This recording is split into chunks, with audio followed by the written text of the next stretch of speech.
అగ్రిగోల్డ్ సంస్థ ఆ సంస్థ నుంచి రకరకాల పద్ధతుల్లో డిపాజిట్లు సేకరించింది.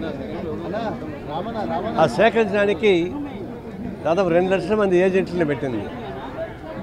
దాదాపు 32 లక్షల మంది దీని బాధితులు ఉన్నారు. ఇవన్నీ బయట ప్రపంచం తెలిసే చేసింది, ప్రభుత్వాలు తెలుసు. మంత్రులు పదే వాళ్ళ మహాసభలకు పోతూ ఉన్నారు. కానీ ఇవన్నీ చట్ట విరుద్ధంగా దాన్ని మొబలైజ్ చేశారని చెప్పేసి అని ఇది సెబీ నుంచి ఇతర సంస్థలు వచ్చాయి. అది చట్ట విరుద్ధం అర్థమైపోయింది. అవి మొబలైజ్ చేయాలంటే పబ్లిక్ కంపెనీ ఉన్నారు తప్ప ఇవి చేయడం సాధ్యం కాదు. దాని మీద రైజ్ చేసాం, సమస్య వచ్చింది. అయితే దీన్ని రాష్ట్ర ప్రభుత్వానికి అప్పుడే చెప్పాం. ఇప్పుడు దాకా వాళ్ళు చేసినంత మీరు చూస్తూ ఉన్నారు, మా యాక్షన్ తీసుకోలేదు. మరి ఏజెంట్లు జీతాల కోసం వాళ్ళు పాటుపడ్డారు. మనకేదో డబ్బులు వస్తాయని చెప్పేసి దాంట్లో మెంబర్గా చేరారు. దాదాపు 7-8 వేల కోట్ల రూపాయలు ఆ విధంగా సేకరించారు. 32 లక్షల కుటుంబాలు దీనిలో ఇన్వాల్వ్ అయినాయి. 2 లక్షల మంది ఏజెంట్లుగా దీని మీద పనిచేశారు. ఇంత పెద్ద ఎత్తున ఉంది. దీన్ని పరిష్కారం చేయమని చెప్పి మొట్టమొదటి ముఖ్యమంత్రిగా చంద్రబాబు ఇచ్చినప్పుడే మనకు చెప్పినాం. అయ్యా దీని వాళ్ళ ఆస్తులు ఎక్కువ ఉన్నాయి, అప్పులు తక్కువ ఉన్నాయి. అప్పుడు మేము లెక్క వేసినట్టయితే 7,000 కోట్ల రూపాయల దాకా సేకరిస్తే వాళ్ళ ఆస్తుల మీద దాదాపు 20-21 వేల కోట్ల రూపాయల దాకా వస్తుంది.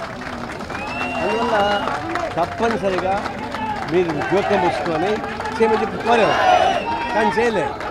ఆ చేయకుండా వల్ల వచ్చింది ఏంటంటే ఇక్కడ దాకా వచ్చింది. మళ్ళీ మీరు ఒకసారి ముఖ్యమంత్రి అయ్యారు, తక్షణం దానిపైన చర్య తీసుకొని కోరుతా ఉన్నాం.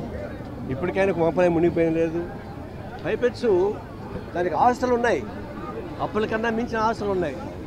మరి కోర్టు గవర్నమెంట్ కలిసి మాట్లాడుకుంటే పరిష్కారం అయ్యేది, చేయలేదు. ఇది ప్రభుత్వం అలసత్వం తప్ప ఇంకోటి కాదు. ఇప్పుడు దాకా కొన్ని 100,000 మంది చనిపోయారు. అగ్రిగోల్డ్లో చనిపోయినందరూ కూడా ప్రభుత్వ హత్యల కింద లెక్క. ఇప్పటికైనా తక్షణం జోక్యం ముసుకొని నేను పరిష్కారం చెప్పని ముఖ్యమంత్రి కోరుతా ఉన్నాం. ఇప్పుడు కూడా పరిష్కారం చేయకపోతే ఇది ప్రజాస్వామ్య ప్రభుత్వాన్ని చూసుకోవాలి. ఎందుకంటే ఇది దాదాపు లక్షల మంది ఉన్నటువంటి సమస్య. మీరు ముఖ్యమంత్రిగా ఉన్నప్పుడు దీన్ని పరిష్కారం చెప్పి కోరాము. మీరు దాన్ని పెట్టని పెట్టారు, ఊగిసాడారు, గడ్డపార నానబెట్టారు. గడ్డపార నానబెడితే కుదరదయా పరిష్కారం చెప్పని నదిలో ఒక దూతను పంపించారు. ఆయన చెప్పారు గడ్డపార నానబెడితే నాకు లాభం లేదు, నేను పరిష్కారం చెప్పారు. ముఖ్యమంత్రి చెప్తా ఉండని పోయారు, కానీ కాలే. మరి జగన్మోహన్ రెడ్డి ప్రభుత్వం వచ్చింది, చేస్తూ ఉన్నాడు. అతను కూడా ఏం చేయలేదు, కొద్దిగా ఇచ్చేటంటే ఆయన పరిష్కారం చేయలేదు.